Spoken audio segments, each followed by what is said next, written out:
on va traiter dans cette vidéo l'exercice 6 de notre série. Bon, un observateur regarde un poisson dans un aquarium contenu de l'eau d'indice de réfraction n est égal à 1,33. Le poisson se trouve à la distance h est égale à 20 cm de la surface de l'eau, c'est-à-dire du dioptre ou bien de la surface séparatrice. À quelle distance h' de la surface de l'eau l'observateur voit-il le poisson? Donnez le résultat dans l'approximation des faibles angles. Ok, voilà. Maintenant, c'est-à-dire on peut rien faire si vous voulez sans passer par la construction géométrique. Ok, on a ça, n est égal à 1,33, c'est l'aquarium. À l'intérieur de cet aquarium, on a l'objet qui est un poisson. Ok. Je disais dans la vidéo précédente de l'exercice 4 qu'en quoi les objets il ne faut pas comprendre qu'en quoi la lumière, il faut y avoir la source de la lumière, c'est-à-dire par exemple, c'est-à-dire l'éclairage, etc. Non, tous les objets qu'on visualise au quotidien, on reçoit des rayons lumineux. Ils envoient des rayons lumineux. Voilà. On a un poisson à l'intérieur de cet aquarium. Voilà. Voilà. Et après, un observateur, il est là. C'est-à-dire un observateur, c'est une personne qui va voir l'image de ce poisson-là. Ok, maintenant, ce poisson va émettre un rayon incident sur la surface. Voilà, on a n est égal à 1,33, on a n2 est égal à 1. Parce qu'on a un aquarium qui est déposé dans un endroit. Automatiquement, l'extérieur de cet aquarium, ce sera l'air, ce sera le vide. N est égal à 1. On a ce rayon va émettre, ce poisson va émettre un rayon incident sur la surface. Maintenant, il va se réfracter. Maintenant, pour continuer le schéma, il faut regarder est-ce que N1 supérieur à N2, bien N2 supérieur à N1. C'est-à-dire, on a N1 supérieur à N2, c'est-à-dire l'angle de réfraction, l'angle d'incidence est inférieur à l'angle de réfraction. Vous regardez les exercices précédents. Voilà, on a N1 supérieur à N2, on a I inférieur à R. Voilà. Maintenant, ici, c'est-à-dire on ne connaît pas les valeurs. Il faut juste faire une présentation, c'est-à-dire qui reflète, si vous voulez, cette condition. N supérieur à N1, voilà, j'ai le rayon incident, je vais tracer son prolongement. Et je connais quoi l'angle d'incidence sera inférieur au rayon, l'angle de réfraction. Voilà, l'angle d'incidence sera inférieur. L'angle d'incidence, c'est, voilà, c'est-à-dire je dois tracer le prolongement. Cet angle est égal à cet angle. L'essentiel de mettre un angle de réfraction supérieur à ça, c'est-à-dire arbitrairement l'essentiel, il faut que vous déposez le rayon réfracté, le rayon réfracté supérieur au prolongement, à l'angle entre le prolongement du rayon incident et la normale. Ok, voilà. Maintenant, ici, dans cet exercice, on va commencer à parler de la notion objet-image. On a notre objet. Dans les exercices précédents, je parlais de milieu d'incidence, milieu de réfraction, bien de transmission. Vous allez voir, à partir de là, on va parler beaucoup plus de l'espace image et l'espace objet. L'espace objet, tout simplement, c'est là où on a l'objet.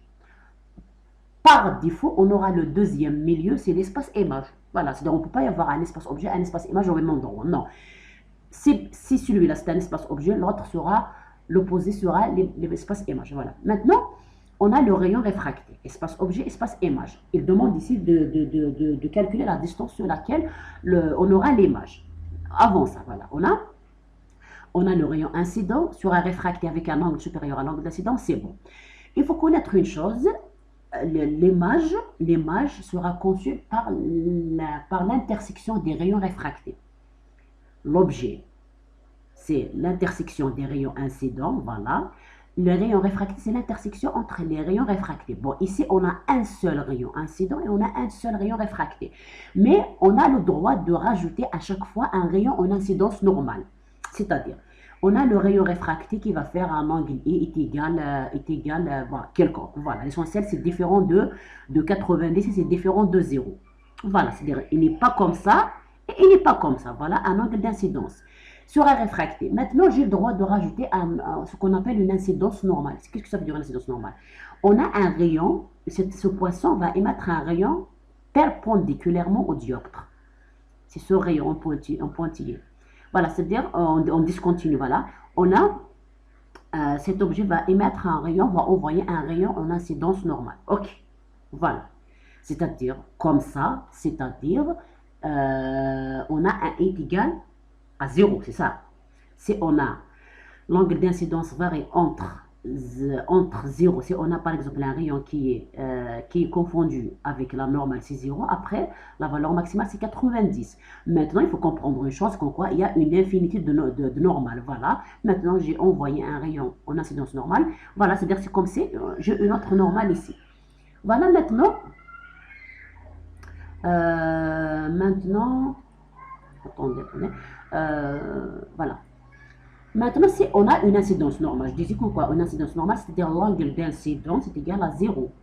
Si je remplace dans la loi du sinus Descartes, on a n1 sinus 0, 0 est égal à n2 sinus de r. C'est-à-dire un angle d'incidence est égal à 0 implique un angle de réfraction nul. Il suffit de remplacer mathématiquement ce détail-là.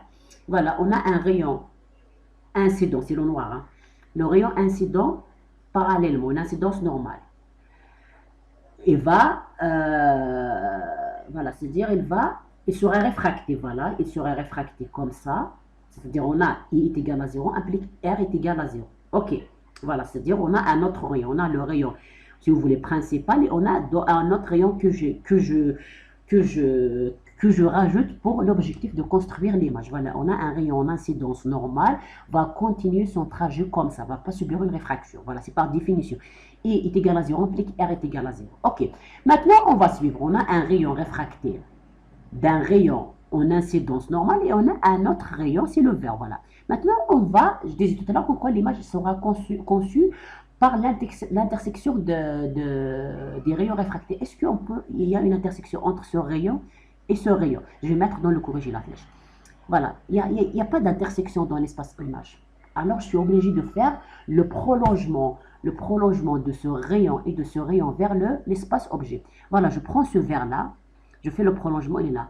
Le rayon que j'ai en incidence normale, qui est réfracté, si vous voulez, normal au dioptre, je vais faire son prolongement ici et je vais voir qu'il y a une intersection entre le prolongement de ce rayon et le prolongement de ce rayon et j'aurai le point image. Ok. Voilà, maintenant par là, on va introduire une autre notion par rapport à la nature de l'image. C'est-à-dire si c'est des choses qui vont revenir, c'est-à-dire si c'est des choses, vous voulez, principales pour la suite de quand on va faire les lentilles, quand on va faire les dioptres sphériques, quand on va faire l'œil, etc. C'est une image virtuelle, tout simplement parce que on n'a pas l'intersection des rayons réfractés dans l'espace image. J'ai l'intersection des rayons réfractés, sachant que la réfraction toujours aura lieu dans l'espace image. Mais j'ai eu l'intersection dans l'espace image et je vais dire qu'en quoi, l'image est virtuelle. Voilà. Maintenant, bon j'ai trop parlé, mais bon, j'ai écrit tout ça dans le corrigé. On a le rayon rouge, c'est le rayon incident. Voilà. Le rayon vert est le rayon réfracté. Puisque N1, voilà le rayon réfracté, voilà, je disais quoi, c'est N1 est égal à N2, c'est-à-dire l'angle d'incidence est inférieur à l'angle de réfraction. Le rayon 1 est le prolongement du rayon réfracté. Le rayon 1, c'est le prolongement du rayon réfracté pour un angle sur une incidence quelconque. Le rayon 2, voilà, le rayon 2, c'est celui-là. Bon, je vais c'est-à-dire, voilà, c'est-à-dire je parle du prolongement du rayon réfracté en incidence normale, du rayon incidence normale, voilà. L'image sera conçue par l'intersection des rayons réfractés sur la figure 6, voilà. Aucune intersection aura lieu entre les deux rayons 1 et 2, bon, je vais enlever ça, dans le milieu de réfraction. Quand on parle de milieu de réfraction, c'est-à-dire c'est l'espace image. De ce fait, l'image sera conçue par l'intersection de prolongement du rayon réfracté, voilà, c'est le H' ici. Voilà, ici, bon, je dois appeler la figure 7, c'est une erreur. Je vais appeler la figure, 6. Ok. Voilà, le principal de cet exercice, il demande de calculer,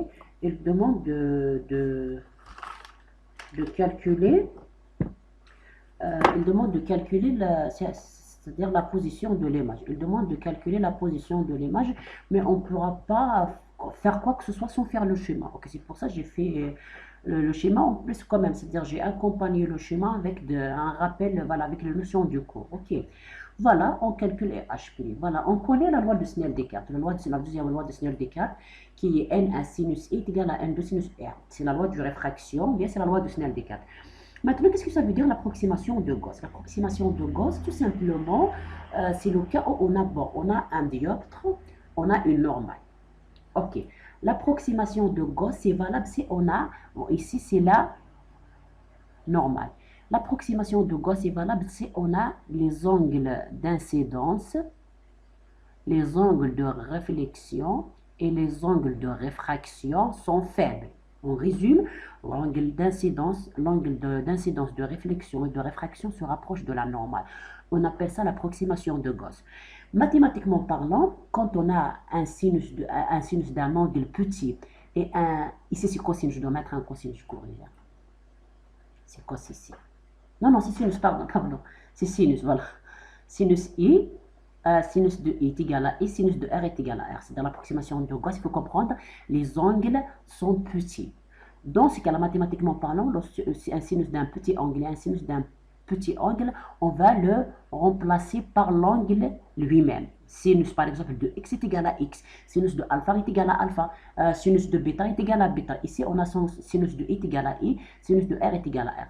Alors, ça devient si N1 fois I est égal à N2 fois R. Voilà, on appelle ça l'équation de Snell-Descartes dans le cas d'approximation de Gauss. Ok, maintenant on va prendre, si on va faire la règle de 3, N1 sur N2, voilà, si on a N1 sur N2, voilà, 2 est égal, N2 est égal à R sur I, c'est ça la règle de 3. Si je ne me trompe pas, voilà, on a N2 fois R, voilà, c'est ça. Voilà la relation de Gauss, la relation de Maxwell, la relation de Snell-Descartes dans le cas d'approximation, de Gauss. Voilà, on a, je ne sais pas trompé, je pense, N2. Voilà, ici, bon, c'est N1 sur N2, mais dans le courrier, j'ai déposé N2 sur N1, mais c'est la même chose, ok. Voilà, on a N2 sur N1 est égal à I sur R, est égal, c'est-à-dire est égal N2, N1, I sur R est égal à la position de l'image sur la position de l'objet. C'est-à-dire la loi de Snell-Descartes, dans le cas d'approximation de Gauss est proportionnelle. C'est une relation entre les indices, les angles et la position de l'objet par rapport à la position de l'image. C'est une relation, bon, c'est facilement au moment de la retenir, c'est pas la peine de faire toute une démonstration, c'est une relation valable dans le cas des petits angles. Voilà, maintenant ils demandent H', voilà, c'est pas la peine de connaître les angles. Voilà, on a IH' est égal à IH fois N2 sur N1 est égal IH, ils ont donné 20. L'indice N2, c'est l'extérieur, c'est l'air est égal à 1 sur 1,33 et on a 15,03 cm. Je ne sais, normalement, c'est cohérent avec notre schéma. On a IH est égal à 20 et l'objet et l'image se trouve à une distance proche de l'interface. Voilà, ici on a 20 et ici on a 13, c'est-à-dire, bon, on pourra conclure qu'en quoi, c'est on a N1 est égal à N2, l'image se rapproche de dioptre par rapport à l'objet.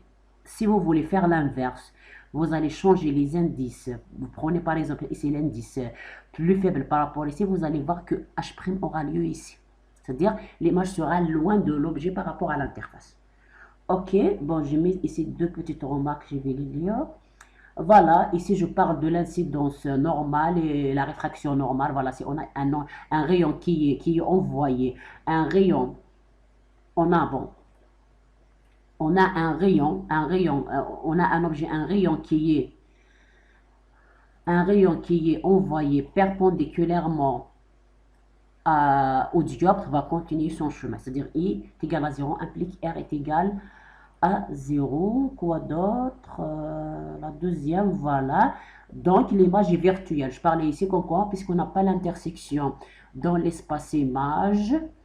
l'intersection est dans l'espace objet, l'image est conçue via, c'est-à-dire par l'intersection des rayons réfractés. Pour cela, puisqu'il n'y a pas une intersection ici, alors on a fait un prolongement pour avoir une image ici qui sera virtuelle. Bon, pour la notion image-objet virtuel, réel, après on va, c'est-à-dire on va parler dessus dans la suite, ce sera plus clair. Voilà, merci pour votre attention.